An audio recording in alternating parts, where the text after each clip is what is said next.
We've kept in close contact with investigators since Monday's bombshell announcement of an arrest in a nearly 50-year-old cold case in Broomall. Chief investigative reporter Joe Holden has been working his sources and joins us now with new information that's exclusive to CBS News Philadelphia. Joe?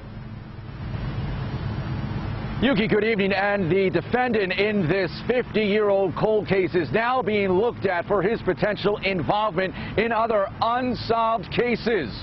Police in Marple Township brought us along to a storage facility today where it is believed old records and files hold the key to some new answers.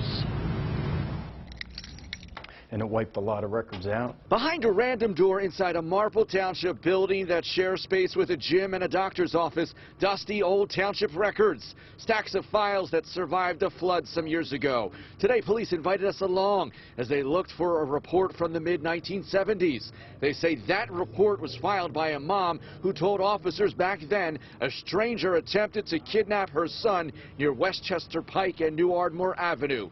Chief Brandon Grafe. A man pulled up in a car, opened the trunk, got out, and actually grabbed her brother. And they just knew he was going to, with the intention of kidnapping him. Police are now examining that case after Monday's announced arrest of 83-year-old David Zandstra for the kidnapping and fatal beating of 8-year-old Gretchen Harrington in 1975. Arrest papers allege he molested 2 other children while living in Broomall. Investigators have said Zandstra could have more victims out there. Zandstra is now under investigation for a possible connection to that kidnapping attempt. It was probably evil in the works. Led to believe that it's just too much of a coincidence?